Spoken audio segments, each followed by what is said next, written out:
Good morning. ഇന്ന് നമ്മൾ discuss ചെയ്യുന്നത് ചാപ്റ്റർ 8 ആണ്, preparation of the research report. അപ്പോൾ 8th ചാപ്റ്റർ ആയിട്ടുള്ള റിസർച്ച് റിപ്പോർട്ടിനെ കുറിച്ചിട്ടാണ് നമ്മൾ ഡിസ്കസ് ചെയ്യുന്നത്. അപ്പോൾ ഫസ്റ്റ് നമുക്ക് എന്താണ് റിസർച്ച് റിപ്പോർട്ട് എന്ന് അറിയണം. Meaning of the research report. A research report is an oral presentation and or a written statement that has the purpose of communicating research findings, recommendation for the course of action, other findings to management or other specific audiences. അപ്പോൾ എന്താ research report എന്ന് പറയുന്നത്? Research report എന്ന് പറയുന്നത് ഒരു oral അല്ലെങ്കിൽ ഒരു written statement ആണ്. ഇവിടെ എന്താ ചെയ്യുന്നത് വെച്ചാൽ റിസർച്ച് കൂടെ ഒരു റിസർച്ചർ കണ്ടുപിടിക്കുന്ന ഫൈൻഡിങ്സും അതുപോലെ റെക്കമെൻഡേഷൻസും ഫ്യൂച്ചർ കോഴ്സ് ഓഫ് ആക്ഷന് വേണ്ടിയിട്ടും അല്ലെങ്കിൽ മാനേജ്മെൻറ്റിന് ഫൈൻഡിങ്സ് സബ്മിറ്റ് ചെയ്യാനോ അല്ലെങ്കിൽ ഓഡിയൻസിൻ്റെ സ്പെസിഫിക് ഓഡിയൻസിൻ്റെ അടുത്ത് സബ്മിറ്റ് ചെയ്യാനൊക്കെ വേണ്ടിയിട്ട് തയ്യാറാക്കുന്ന ഒരു റിട്ടൺ അല്ലെങ്കിൽ ഓറൽ സ്റ്റേറ്റ്മെൻറ്റിനെയാണ് റിസർച്ച് റിപ്പോർട്ട് എന്ന് പറയുന്നത്.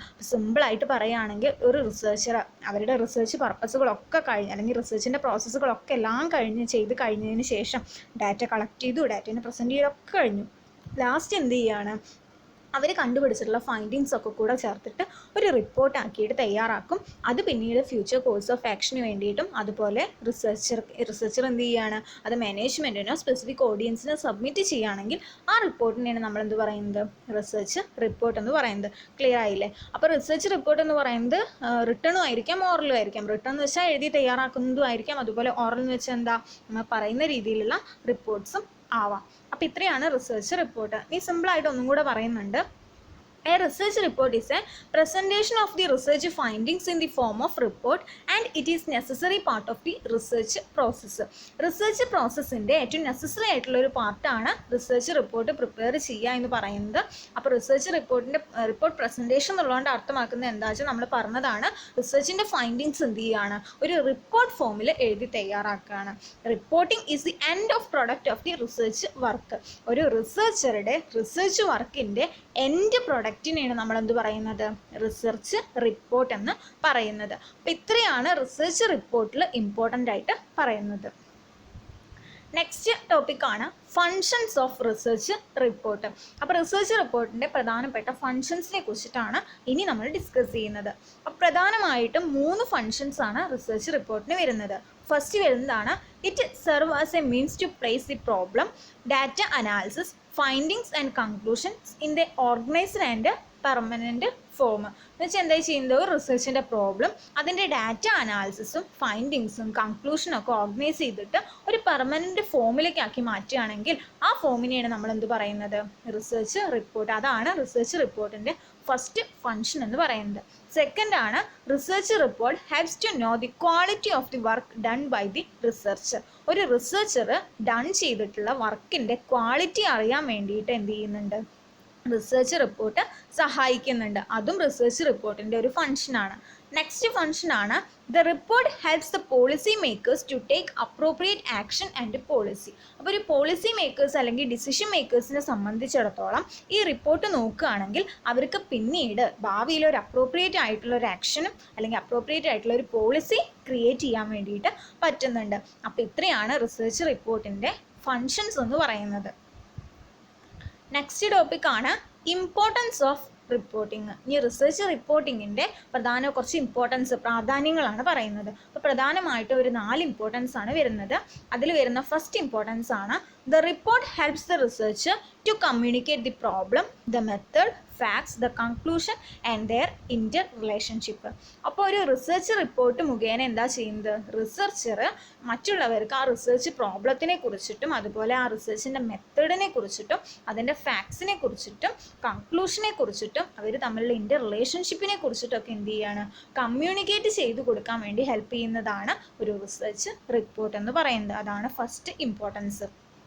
സെക്കൻഡ് ഇമ്പോർട്ടൻസ് ആണ് it helps the researcher to evaluate the success of his effort.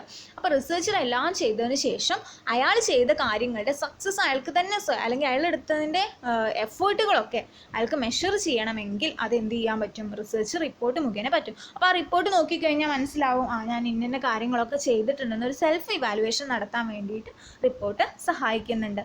Next third importance ആണ് the report reveal the research ability of the researcher. എന്ന് വെച്ചാൽ ഒരു റിസർച്ചറുടെ റിസർച്ച് എബിലിറ്റീനെ തുറന്നു കാണിക്കുന്ന ഒന്നാണ് റിസർച്ച് റിപ്പോർട്ട് എന്ന് പറയുന്നത്. നെക്സ്റ്റ് ഇമ്പോർട്ടൻസ് ആണ്, the report is very much useful to policy makers and administrators for taking decisions and policies. Report എന്ന് പറയുന്നത് ഒരു പോളിസി മേക്കേഴ്സിനെ അല്ലെങ്കിൽ അഡ്മിനിസ്ട്രേറ്റേഴ്സിനെ അല്ലെങ്കിൽ ഒരു ഡിസിഷൻ മേക്കേഴ്സിനെ സംബന്ധിച്ചിടത്തോളം അവർക്ക് അപ്രോപ്രിയേറ്റ് ആയിട്ടുള്ള ഡിസിഷൻസും പോളിസീസും ഒക്കെ എടുക്കാൻ വേണ്ടിയിട്ട് ഒരുപാട് ഹെൽപ്പ് ചെയ്യുന്നുണ്ട്. അപ്പം ഇത്രയാണ് പ്രധാനപ്പെട്ട ഇമ്പോർട്ടൻസ് ഓഫ് റിപ്പോർട്ടിങ്ങിൽ പറയുന്നത്. നെക്സ്റ്റ് ആണ് ടൈപ്സ് ഓഫ് റിപ്പോർട്ട്. അപ്പോൾ റിപ്പോർട്ടിന് പ്രധാനമായിട്ടും 2 ടൈപ്പാണ് വരുന്നത്. ഫസ്റ്റ് ആണ് ഓറൽ റിപ്പോർട്ട്, സെക്കൻഡ് ആണ് റിട്ടേൺ റിപ്പോർട്ട്. അപ്പോൾ ഈ 2 ടൈപ്പാണ് പ്രധാനമായിട്ടും റിസർച്ച് റിപ്പോർട്ട് വരുന്നത്. അപ്പോൾ എന്താണ് ഓറൽ റിപ്പോർട്ട് എന്ന് പറഞ്ഞു കഴിഞ്ഞാൽ, research report is presented by using oral communication with audience. ഓഡിയൻസുമായിട്ട് ഓറൽ ആയിട്ടുള്ള, റിട്ടേൺ അല്ലാതെ നമ്മൾ എന്ത് ചെയ്യാണ്, നേരത്തെ നേരെ കണ്ടിട്ട് പറഞ്ഞിട്ടുള്ള ഓറൽ ആയിട്ടുള്ള ഒരു കമ്മ്യൂണിക്കേഷൻ ആണെങ്കിൽ അതിനെയാണ് നമ്മൾ എന്ത് പറയുന്നത്, ഓറൽ റിപ്പോർട്ട് എന്ന് പറയുന്നത്. ഓറൽ റിപ്പോർട്ട് പ്രധാനമായിട്ടും USA ഗവൺമെൻറ്റും ഇൻഡസ്ട്രീസൊക്കെയാണ് പ്രധാനമായിട്ട് യൂസ് ചെയ്യുന്നത്.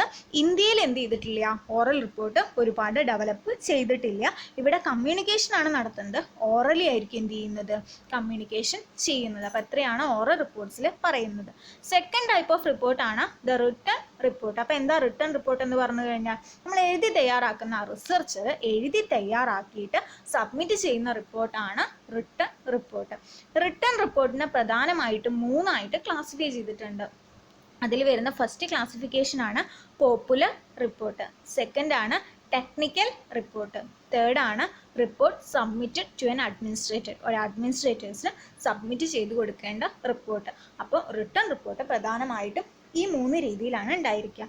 അപ്പോൾ എന്താണ് പോപ്പുലർ റിപ്പോർട്ട് എന്ന് പറഞ്ഞു കഴിഞ്ഞാൽ, it is A report prepared for a layman or common man who are not interested in the technical element of the study. അപ്പോൾ സാധാരണ ഒരു സാധാരണക്കാരൻ പ്രിപ്പയർ ചെയ്യുന്ന റിപ്പോർട്ടാണ് പോപ്പുലർ റിപ്പോർട്ട് എന്ന് പറയുന്നത്. ആ സാധാരണക്കാരൻ എന്തറിയുന്നുണ്ടായിരിക്കില്ല, ആ റിപ്പോർട്ടിനെ കുറിച്ചിട്ടുള്ള അല്ലെങ്കിൽ ആ സ്റ്റഡീനെ കുറിച്ചിട്ടുള്ള ഒരു ടെക്നിക്കൽ എലമെൻറ്റിലും ഇൻട്രസ്റ്റ് ഉണ്ടായിരിക്കില്ല. അയാൾ ജസ്റ്റ് എന്ത് ചെയ്യാണ്, ഒരു റിപ്പോർട്ട് എഴുതി തയ്യാറാക്കി കൊടുക്കുന്നു എന്നുള്ളൂ. അതാണ് ഒരു ലൈമാൻ അല്ലെങ്കിൽ ഒരു കോമൺ മാനാണ് എന്ത് ചെയ്യുന്നത്, പോപ്പുലർ റിപ്പോർട്ട് ക്രിയേറ്റ് ചെയ്യുന്നത്.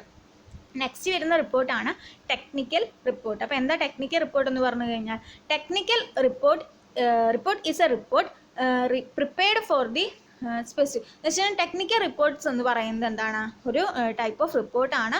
ഇവരെന്താണെന്ന് വെച്ചാൽ സ്പെഷ്യലിസ്റ്റ് ആണ് എന്ത് ചെയ്യുന്നത്, ടെക്നിക്കൽ റിപ്പോർട്ട് പ്രിപ്പയർ ചെയ്യുന്നത്.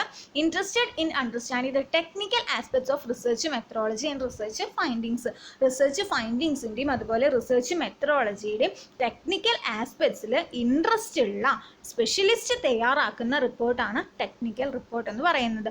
പോപ്പുലർ റിപ്പോർട്ട് നേരെ ഓപ്പോസിറ്റാണ്, സാധാരണ ആളാണ് തയ്യാറാക്കുന്നത്. അവിടെ ടെക്നിക്കൽ ആസ്പെക്ട്സ് ഒന്നും എന്ത് ചെയ്യില്ല, അതിലൊന്നും ഇൻട്രസ്റ്റ് ഉണ്ടായിരിക്കില്ല. മൂന്നാമത്തെ റിപ്പോർട്ടാണ് report submitted to an administrator. അപ്പോൾ അതിലെന്താ പറയുന്നത്, this report is prepared for the use of administrator. എന്ന് വെച്ചിട്ടുണ്ടെങ്കിൽ അഡ്മിനിസ്ട്രേറ്റേഴ്സിൻ്റെയോ എക്സിക്യൂട്ടീവ്സിൻ്റെയോ ഫെല്ലോ റിസർച്ചറുടെ യൂസിന് വേണ്ടിയിട്ട് തയ്യാറാക്കുന്ന റിപ്പോർട്ടാണ് ഒരു report submitted to an administrator എന്ന് പറയുന്നത്. അതുപോലെ it is intended for taking decisions എടുക്കാൻ സഹായിക്കുന്ന റിപ്പോർട്ടാണ് report submitted to an administrators. എന്ന് വെച്ചാൽ സാധാരണ റിപ്പോർട്ട് എന്ത് ചെയ്യുകയാണ്, അഡ്മിനിസ്ട്രേറ്റേഴ്സ് സബ്മിറ്റ് ചെയ്ത് കൊടുക്കുകയാണെന്ന് വെച്ചാൽ അതിനെന്ത് പറയുന്നു, report submitted to an administrator എന്ന് പറയുന്നു. അപ്പോൾ ഇത്രയാണ് റിസർച്ച് റിപ്പോർട്ട് പറയുന്നത്. അപ്പോൾ ഏതൊക്കെയായിരുന്നു റിപ്പോർട്ടുകൾ, ഓറൽ റിപ്പോർട്ടും ഉണ്ട്, റിട്ടേൺ റിപ്പോർട്ടും ഉണ്ട്. ഓറൽ റിപ്പോർട്ടിൽ നമ്മൾ ഓറലി തയ്യാറാക്കുന്ന റിപ്പോർട്ട് എന്ന് വെച്ചിട്ടുണ്ടെങ്കിൽ റിട്ടേണിൽ എഴുതി തയ്യാറാക്കൊന്നുമില്ല. റിട്ടേൺ റിപ്പോർട്ട് എന്ന് പറയുകയാണെങ്കിൽ റിട്ടേണിൽ എഴുതി തയ്യാറാക്കുന്ന റിപ്പോർട്ടാണ്. റിട്ടേൺ റിപ്പോർട്ട് 3 രീതിയിലാണുള്ളത്, popular report, technical report, report submitted to an administrator.